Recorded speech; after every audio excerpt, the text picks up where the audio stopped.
He was born in the wilderness of the English colony of Virginia, and 33 years later, the words he wrote would shape a new republic.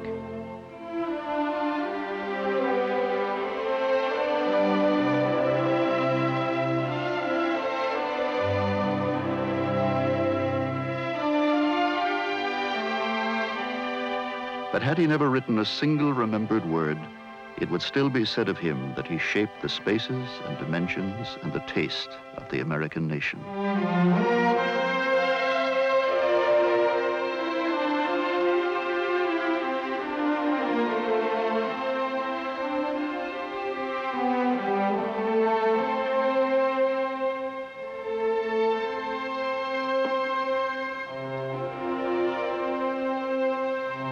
The cultivation of the instinct of beauty, he observed, is a primary practical concern, especially under a government that makes no plans for an aristocracy.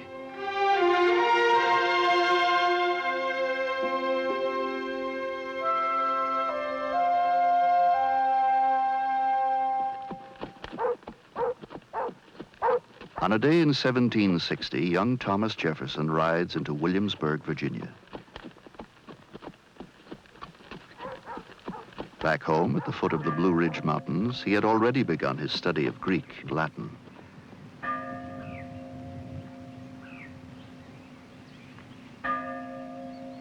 Now he will enter the College of William and Mary to gain what he called a more universal acquaintance.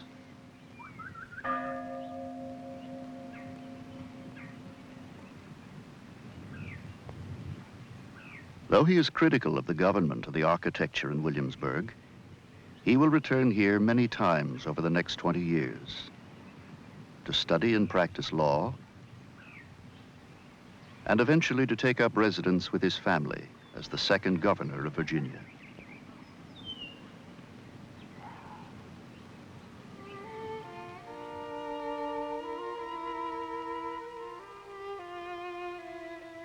I was bred to the law, he once reflected, and that gave me a view of the dark side of humanity.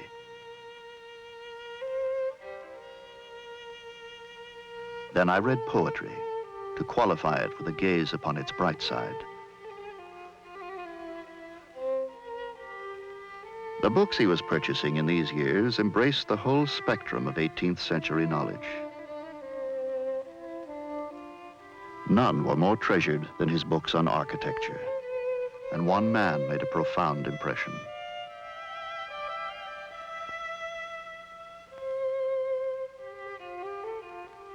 Andrea Palladio had measured the ruins of ancient Rome and recreated her buildings with his pen.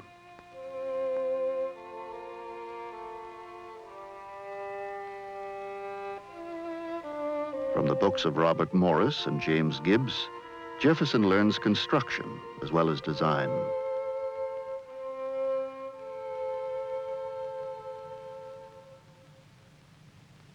Then at the age of 24, he begins to envision and plan his mountaintop house in the Blue Ridge. Self-taught, he does the Palladian calculations and drawings for what would be an art gallery, a library, and a house. The first Monticello.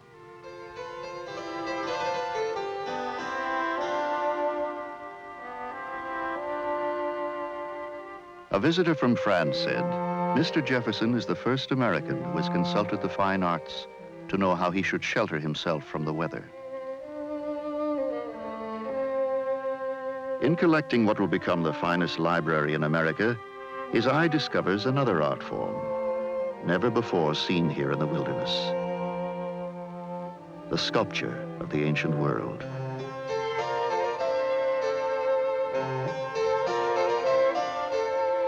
From his art books, he draws up a list of his favorites. The statues for which he has designed a place at Monticello. Though chosen from a picture in a book, she proves that Jefferson, even as a young man, had come to appreciate the best.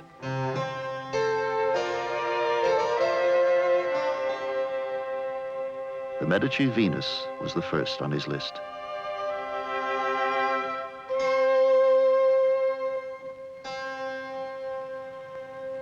In the year 1784, Jefferson observes life through the eyes of a widower.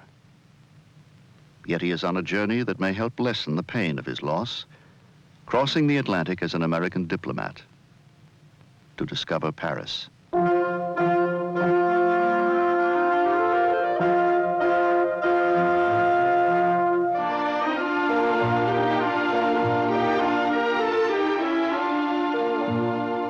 Behold me at length on the vaunted scene of Europe, he wrote.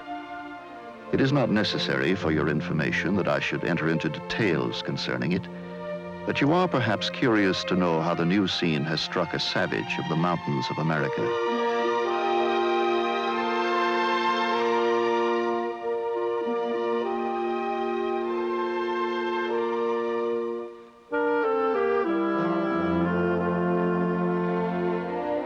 Were I to proceed to tell you how much I enjoy their architecture, sculpture, painting, music, I should want words. It is in these arts they shine.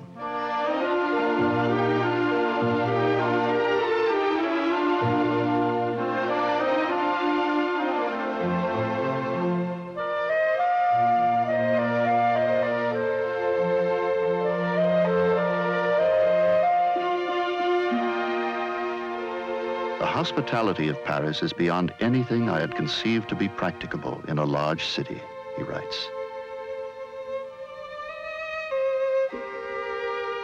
His close friendship with Lafayette's aunt, Madame de Tessé, brings him many times to her house for long talks on politics, architecture, gardening, art. And in his own townhouse, the Hôtel de Langeac, Jefferson entertains the leading figures of the city of Paris. From here, he can look out over the Champs-Élysées and decide which part of the city he will explore next.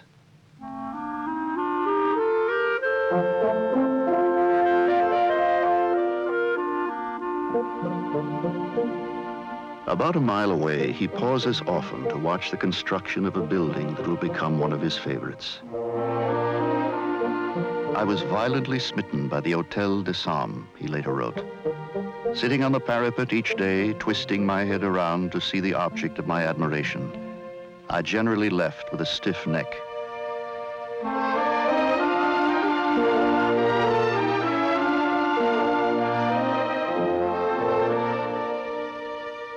There was a pure pleasure in watching the construction of the Hôtel de Sam.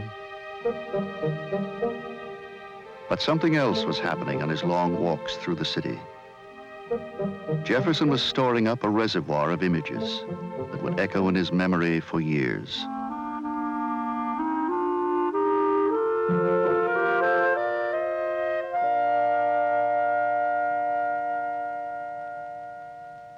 Early in 1786, some friends take Jefferson to a studio at the College of Four Nations to observe a sculptor.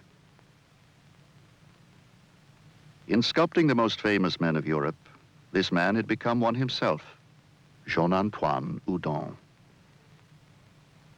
He is the world's foremost artist, Jefferson wrote to George Washington, destined to consecrate to immortality famous men in every walk of life.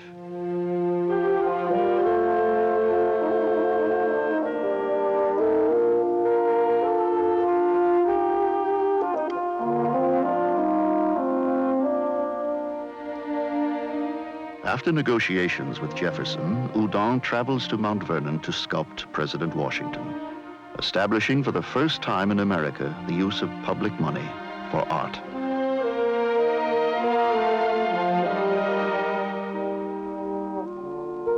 Mr. Jefferson would also sit for Houdon. And before leaving Paris, he would see himself on display at the Paris exhibition of 1789 in a building that he much admired.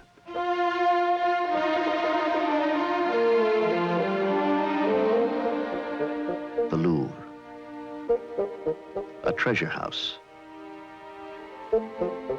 Jefferson was here for 3 of the great Paris exhibitions.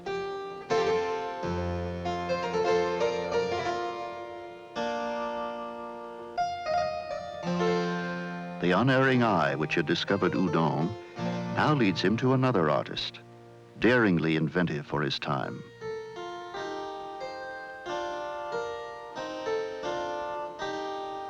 I do not, he said, feel an interest in any pencil but that of David.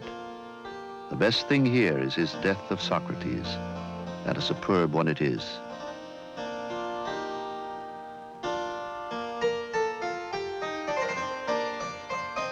In the same modern vein is a painting by a younger man, Drouet. All Paris is running to see it, said Jefferson. It fixed me like a statue for a quarter of an hour.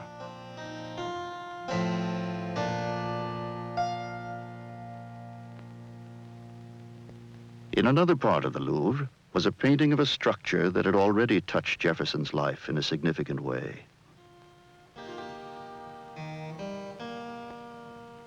Early in his stay in Paris, the request had arrived at the Hôtel de Langeac.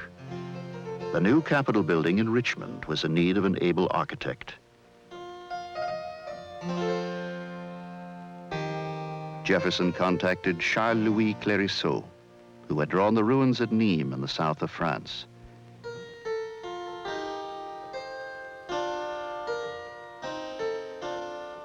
With Clérisseau's assistance, Jefferson worked out the modifications that would turn a Roman temple, the Maison Carrée, into a modern public building. It would be the first American building designed to accommodate the three branches of a democratic government.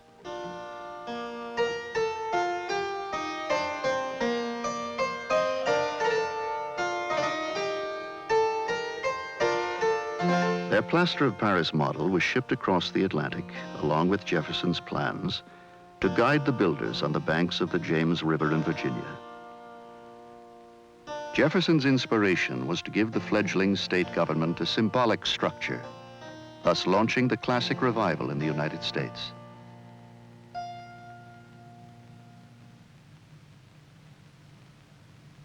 I have met a young man of increasing reputation, wrote Jefferson in his 4th year in Paris, who proposes to employ himself solely in painting the events of the American War.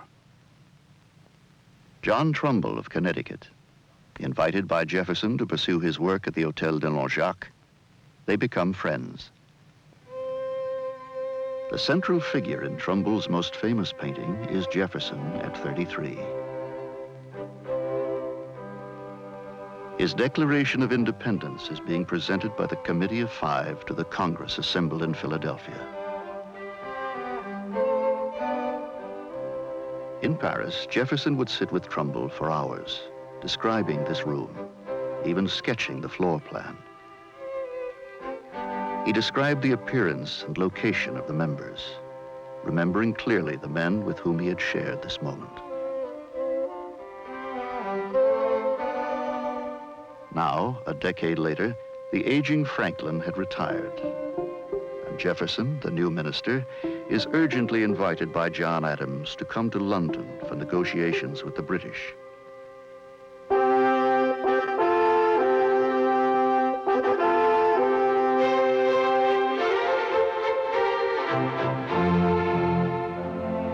Jefferson has never gotten on with the English too well.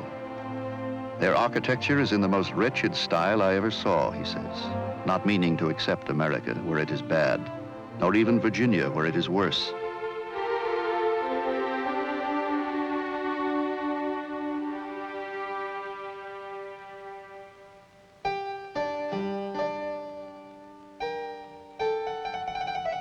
But the gardens of England are another matter.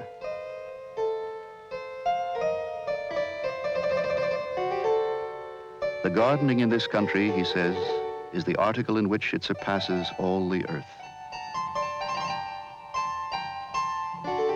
Jefferson has read for years about these romantic places where all nature seems to have been turned into a garden.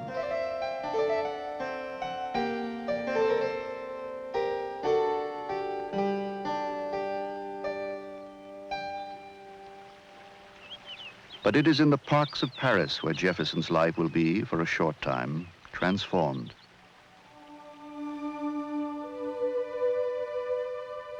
He has met a young woman. His capitulation is complete. His love letters to her are unlike any other words he has ever written. Our friendship is precious, he writes, not only in the shade, but in the sunshine of life. And on the days we have lately passed, the sun has indeed shone brightly on the presence of my charming companion. She is Maria Cosway. At 27, she has a musical voice, an air of intelligence and sophistication, and a husband. They had met here, the Halles Oblate, where Trumbull had introduced them and Jefferson had pronounced the design of the dome as the most superb thing on earth.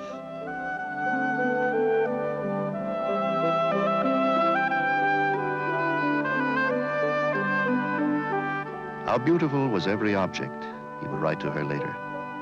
The gardens of Marly, the chateau, the statues, the hills along the Seine, and recollect too Bagatelle, the pavillon of Lucienne, the désert de Ré. How well I remember them all.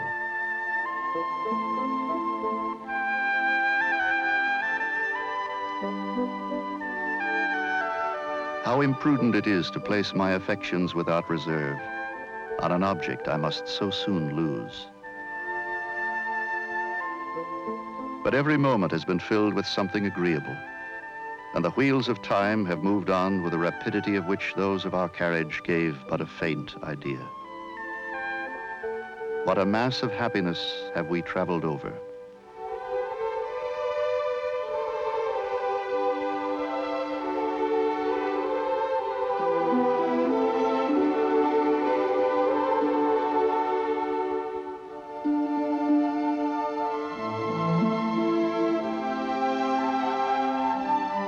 I feel more fit for death than for life. But when I look back on the pleasures of which this is the consequence, I am conscious they were worth the price I am paying.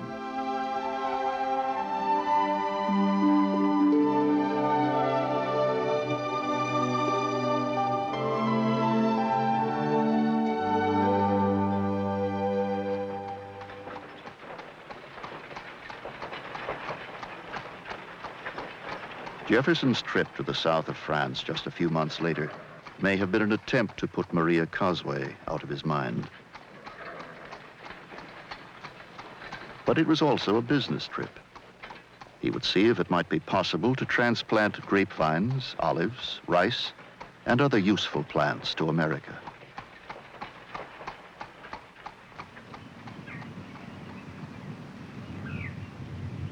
From the ancient city of Nîmes, he writes to Madame de Tessé, "From morn to night I have been nourished with the remains of Roman grandeur.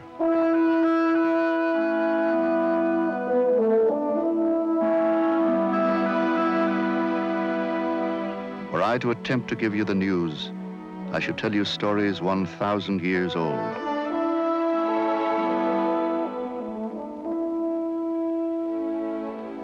Now it appears before his eyes for the first time.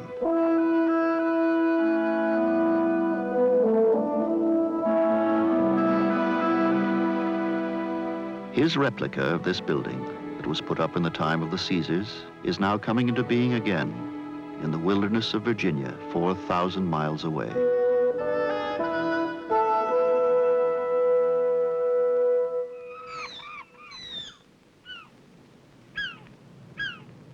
In September 1789, Jefferson embarks for America, where he will continue to serve the new republic for 2 decades.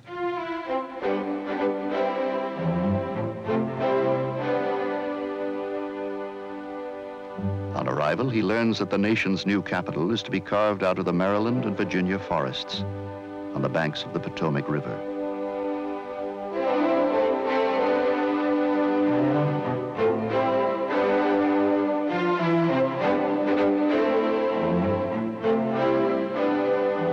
He immediately sends to the designer of Washington maps of European cities he has collected on his trip.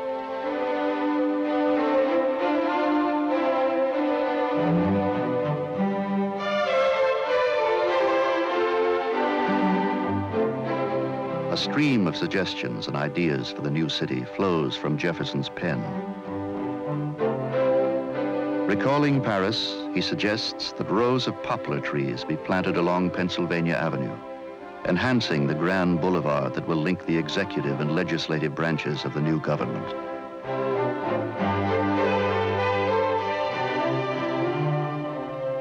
He suggests that lots in the city be a minimum of 50 feet wide.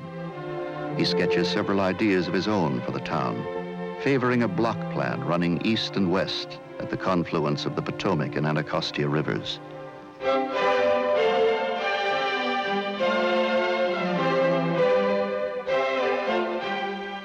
When Major Pierre L'Enfant lays his own wide radial streets over the blocks, there emerges the most famous city plan in America.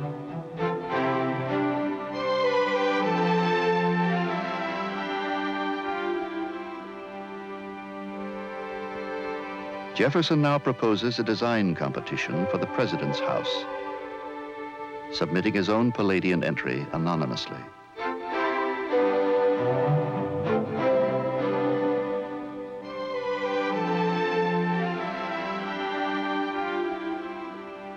Though he endorses the winning design by James Hoban, when he takes up residence in this building a decade later as president, he immediately calls on architect Benjamin Latrobe to help him add terraces and a portico. Again, Jefferson finds many ways to improve the space in which he lives. Designing, encouraging, collaborating, inspiring. Thomas Jefferson had become over the years the most influential figure in American architecture.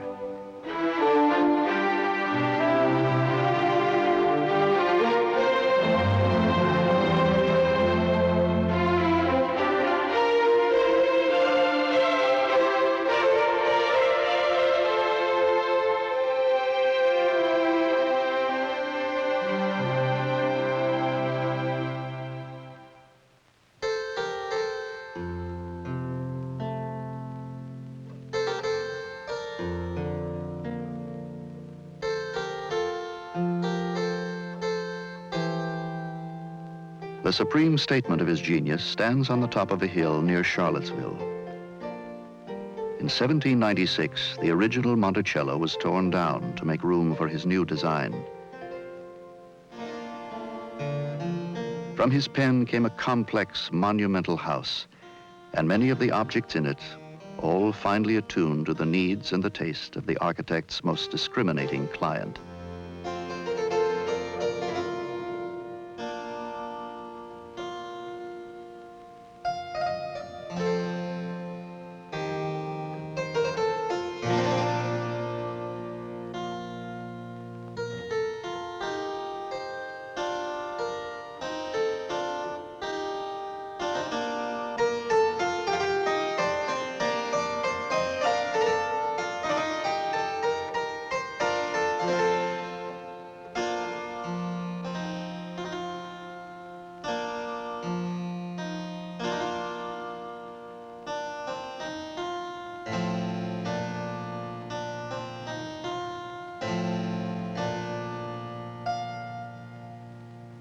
At the age of 74, Mr. Jefferson will build, in the shadow of Monticello, his most enduring monument, celebrating his belief in the power of education and in the rights of man.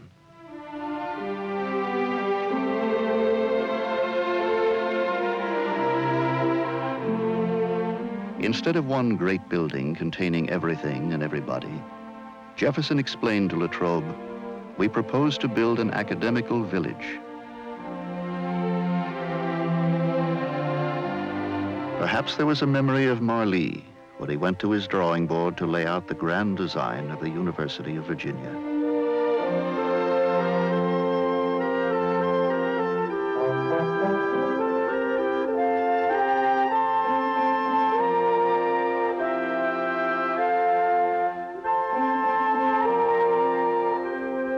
This institution of my native state will be based on the illimitable freedom of the human mind, he said.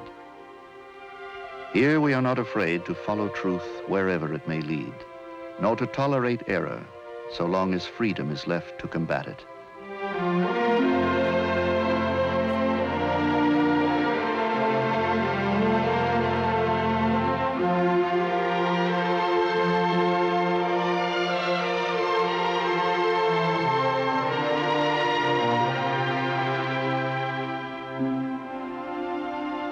was only fitting that the building which dominated the entire design was a library.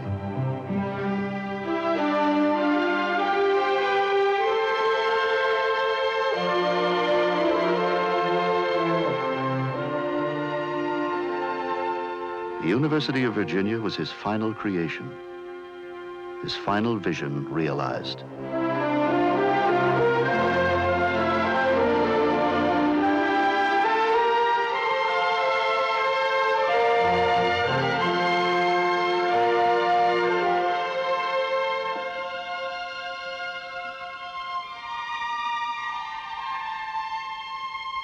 You see, I am an enthusiast on the subject of the arts. But it is an enthusiasm of which I am not ashamed, as its object is to improve the taste of my countrymen, to increase their reputation, to reconcile to them a respect of the world, and to procure them its praise.